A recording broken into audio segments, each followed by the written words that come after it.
AITA for planning a surprise birthday dinner after my girlfriend told me not to? I replied, all right. In fact, I did not plan anything. But she was not expecting the message that arrived exactly at midnight, or the attached photo.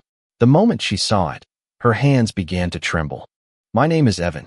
I am 34 years old, and 3 days ago, my girlfriend made it very clear that I embarrassed her so much that she wanted no part of me in her birthday celebration. What she did not know was that while she was organizing the perfect birthday with someone else, I had discovered exactly why she did not want me around. And the proof was about to arrive on her phone, coming from the person she least expected. I had been dating Vanessa for about 1.5 years. We met at work, different departments, same corporation. She worked in marketing, I was in operations.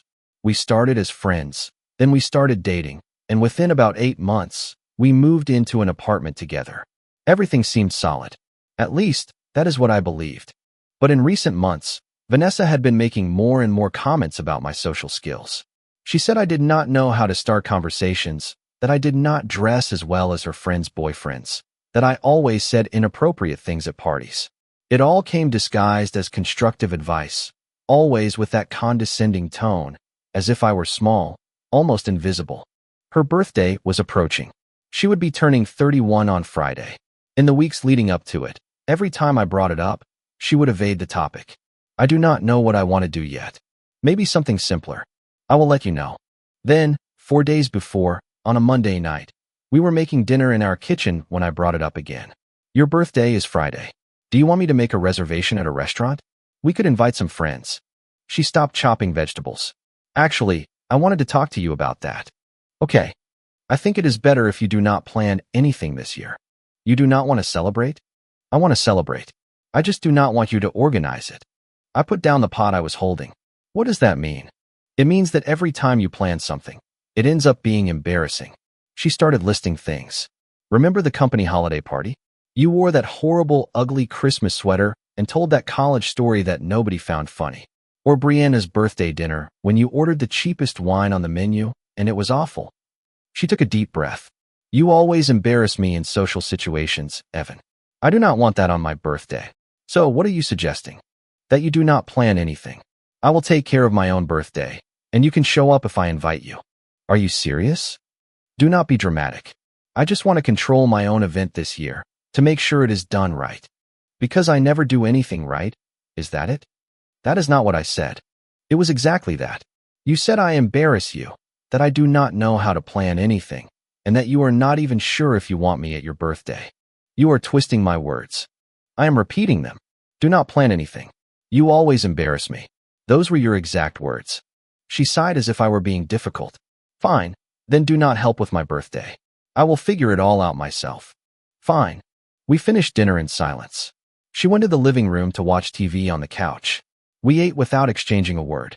That night, she slept on the couch. I went to bed alone in our room. The next morning, Tuesday, I woke up early and did something I am not proud of, but I do not regret it, either. Vanessa had left her laptop open on the dining room table, her email account still logged in. I took a quick look and saw a message from someone named Colton with the subject line Friday plans. I opened it.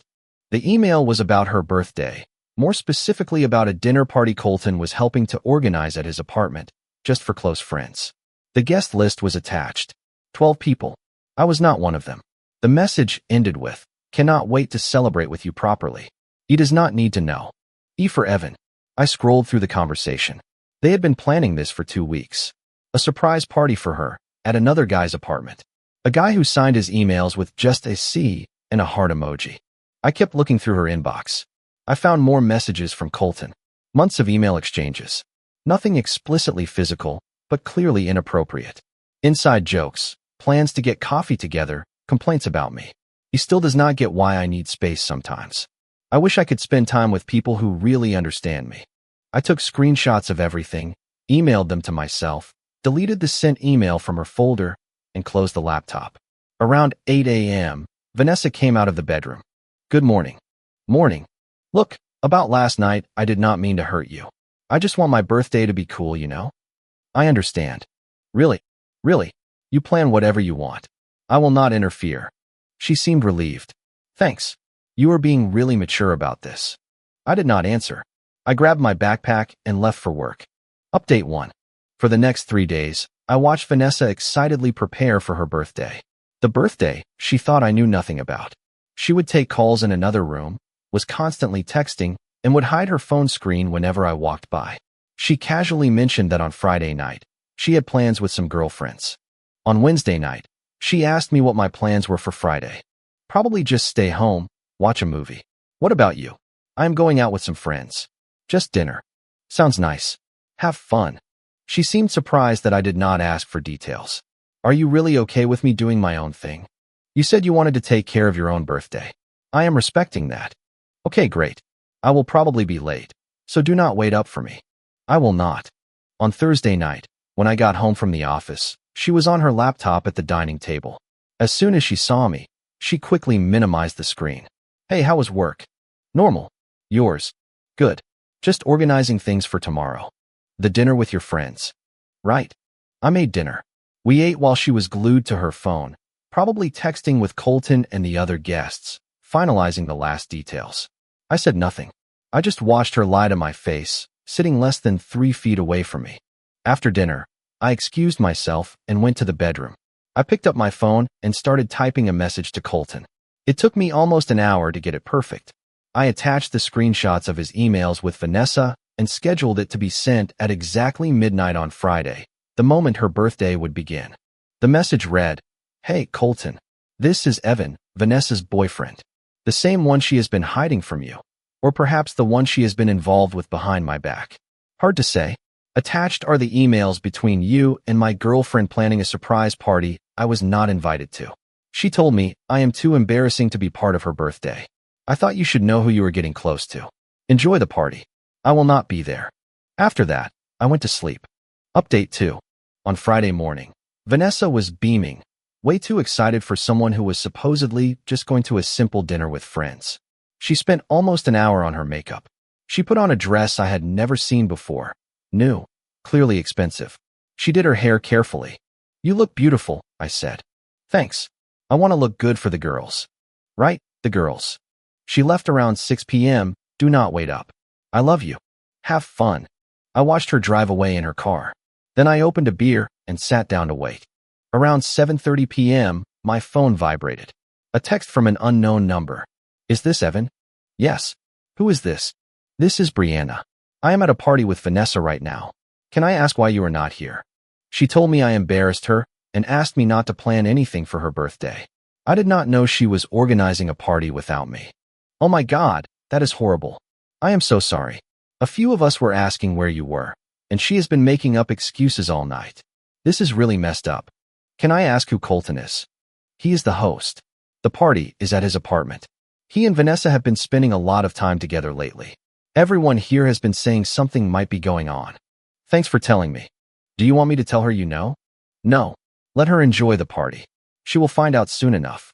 At exactly midnight, the scheduled text was sent to Colton. I imagined his phone buzzing, him reading it, his expression changing, trying to decide what to do. About 15 minutes later, my phone started ringing. Vanessa. I did not answer. She called 3 more times. Then she sent a text. Why is Colton asking me about emails? What did you do? I did not reply. Another call. Another voicemail. Evan, this is not funny. Call me now. I turned off my phone and went to sleep. Update 3. Vanessa got home around 2 a.m. I heard her car pull into the parking lot, the front door open, her walking through the living room disoriented. Then I heard crying. She opened the bedroom door. Evan. What? We need to talk. About what? About today? About Colton? About the emails where you plan a birthday behind my back? Or the emails where you complain about me to another guy? Or the ones where you build an emotional connection with someone while telling me I am too embarrassing to be by your side? It is not what you think. Then what is it? She sat on the edge of the bed. Colton and I are friends. We sometimes work together on marketing campaigns. We got close, but nothing happened. You mean nothing physical? So that makes it all acceptable? I am not saying it is acceptable. I am just saying I did not cheat on you. You were emotionally involved with someone else for months. You planned a party at his apartment and did not invite me. You told him things about our relationship that you never had the courage to say to me. That is betrayal, Vanessa. It may not have been physical, but it was betrayal. I just needed someone who understood me. You needed someone who did not embarrass you. Someone who was not me. You wanted to test what it would be like to be with him. The party was a trial run to see what it was like to celebrate without the embarrassing boyfriend. That is not true. Then why did you not invite me? Why did you lie? Why did you tell Colton things about me that you never had the courage to say to my face? She did not answer. What did Colton say when he got my message? He asked if you knew about the party. I told him no. He said you had sent him the emails we exchanged. She took a deep breath. He got upset because I lied to him about you, about us. He said I was using him. And you were. She hesitated. I do not know. Maybe. I was confused. I liked the attention. I liked feeling desired, valued. Instead of feeling like I had to hide my boyfriend because he might say something weird. So it is my fault. I did not mean it like that. But that is exactly what it sounds like. You pursued an inappropriate relationship with someone else because I am not good enough. Because I am not perfect. Because I wore the wrong sweater once. Because I ordered a reasonably priced wine. Because I exist in a way that does not meet your standards. Evan, get out. What? Get out of the room. Sleep on the couch. Tomorrow, you pack your things and find another place to live. You are breaking up with me? You broke up with us when you started planning a life without me. I am just making it official. She broke down in tears. Please. I was wrong. I was an idiot. I did not want any of this to happen. But it did. You spent months making me feel inadequate. You built an emotional relationship with another man. You planned a birthday specifically to exclude me, lying to my face about where you would be. And those were not accidents. They were choices. Can we not try to work this out? No. Because even if we got over Colton, even if you cut contact with him, I would never forget how you made me feel. Every time we went to a party, I would wonder if you were ashamed of me. Every time you gave me feedback, I would wonder if you were complaining about me to someone else. I cannot live like that. I can change. You should not have to change, and neither should I. We are just not right for each other. You need someone who fits the image you have of an ideal partner. I need someone who does not make me feel like I am always failing. She stood up, wiping her eyes. I really did love you, you know. Maybe, but not enough to respect me. Not enough to be honest with me.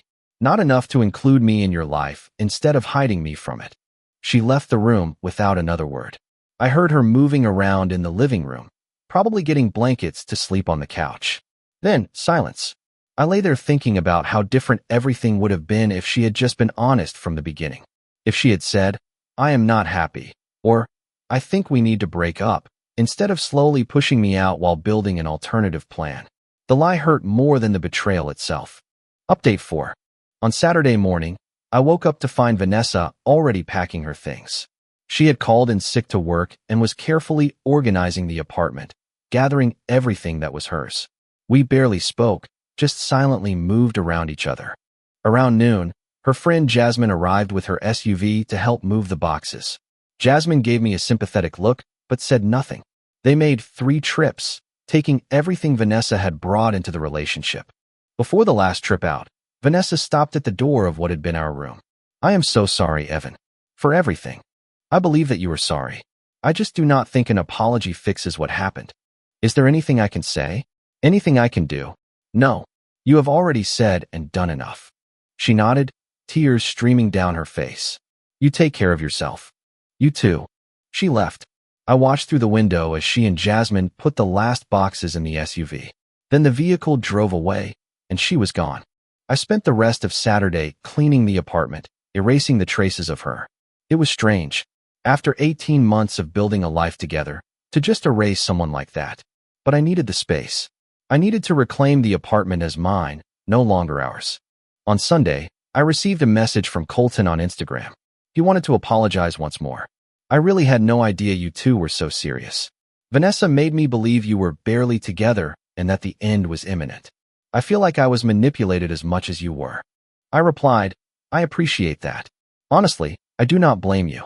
Vanessa created this situation by lying to both of us. You just reacted to what you were told. He replied, still, I should have asked more questions. I should have backed off when it got too close. I am sorry for my part in this. Apology accepted, but I need to move on, so this is probably the last time we will talk. I understand. Take care. And that was a clean break from both of them. Final update. It has been 5 weeks since Vanessa's birthday, the birthday that revealed everything she had been hiding. I am better now. The apartment feels like mine again. I repainted the bedroom. She had chosen the original color, and I never liked it. I changed some of the furniture. I made the space my own, no longer ours. Things at work got interesting. Vanessa and I hardly ever crossed paths. Different floors, different projects. But the story got out, not because I told it, but because people from the party talked, and for the first time in a long time, that did not bother me. Brianna, the one who texted me that night, ended up telling the full story to several colleagues. The version that spread was not at all favorable to Vanessa. About 3 weeks later, she requested a transfer to another department. Officially, they said it was for professional growth, but everyone knows it was to escape the office gossip, and frankly, I do not feel bad about it. She created the situation. She dealt with the consequences. Colton also left the company, though I think that was already in his plans. In his emails to Vanessa, he mentioned he was looking for opportunities elsewhere. Last I heard, he moved to another city for a new job, a new chapter. I started therapy, not because I am devastated. In fact, I feel more relieved than anything else. But I wanted to understand why I accepted months of constant criticism and comments that belittled me without standing up for myself sooner. My therapist explained that this is common in relationships where one person slowly erodes the other's self-esteem. By the time you realize how bad the situation is, you have become so used to feeling inadequate that it seems normal. I have started dating again, casually, with no commitments. I met a woman through a friend last week. We went for coffee. We talked a lot. She laughed at my stories. Real laughs, not those pity laughs or the ones Vanessa would give before telling me the story was not funny. On our second date, I wore a comfortable sweater. She complimented it instead of suggesting I change it. Small things, but they make all the difference. My friends have also been incredible. The ones Vanessa always called boring have been calling, asking if I am okay, inviting me out. I have discovered they are not boring at all. They are just authentic. Something Vanessa confused with a lack of status. Looking back at that Monday night when she said not to plan anything for her birthday because I always embarrassed her, I realized that should have been the end. Not because of the birthday itself, but because of what it revealed about how she saw me. When someone says they are ashamed of you, they are saying they do not accept you as you are. They want a different version, someone who meets their standards and looks good by their side. I do not need to be anyone's project. I do not need to be improved, hidden, or managed. Just as I am fine. The midnight message I sent to Colton was calculated, timed for maximum impact to dismantle the narrative Vanessa had carefully constructed right in the middle of her birthday party. Some people say it was cruel, that I should have spoken to her privately instead of exposing everything like that. But she spent months diminishing me in private while maintaining a carefully curated public image. She built a parallel life that did not include me. The midnight message only revealed the truth she had been hiding. If that destroyed her party and her relationship with Colton, well, those things were already built on lies. My name is Evan, and I have learned that when someone insists on telling you that you are not good enough, what they are really saying is that they are not good enough for you. Vanessa wanted someone impressive, someone to elevate her image, someone who never made a mistake. She wanted perfection. I am not perfect. I wear comfortable sweaters, I make dad jokes, and I order reasonably priced wine. But I am real, I am kind, and I am loyal until I am given a reason not to be. Vanessa's birthday message arrived at midnight, exactly as planned. Sometimes karma does not wait for the universe to act. Sometimes you schedule it yourself. Edit 1. Some people asked what was in the photo mentioned in the title. It was a screenshot of an email from Colton discussing the Friday plans, which clearly stated, he does not need to know. Seeing those words, exactly as they were written, prevented any attempt by Vanessa to claim I had misunderstood or taken something out of context. It was all documented. Edit 2. Yes, Brianna, who texted me from the party, ended up becoming a friend. We had coffee a few weeks after all this. She felt terrible for having been at several gatherings where Vanessa complained about me and for never telling me. I told her it was not her responsibility to manage Vanessa's behavior. Today, we are just friends. Nothing romantic. Edit 3. For those who think I should have confronted Vanessa before sending the message to Colton, I disagree. She lied to me for months. She planned an entire party behind my back. She built an inappropriate relationship with another man. She demonstrated exactly how much respect she had for our relationship. None. I did not owe her a private conversation before exposing what she did. She did not care about my feelings while she was doing all of that. I did not care about hers when revealing the truth. Comment. I wanted to share a thought with you after going through this story with you. Your worth is not up for debate, and you should never have to shrink yourself to make someone else comfortable. It is important to draw a line when your peace is being compromised. Surround yourself with people who celebrate you, not just tolerate you. Taking responsibility for your own healing and happiness is the ultimate act of self-love. Letting go of a relationship that diminishes you is not a failure. It is an act of profound courage. The peace you find on the other side of that difficult decision is always worth it. Remember to be kind to yourself during the process of rediscovery. I truly hope you always choose the path that honors your own well-being. If you liked it, don't forget to leave a comment and support the channel by subscribing. See you in the upcoming stories.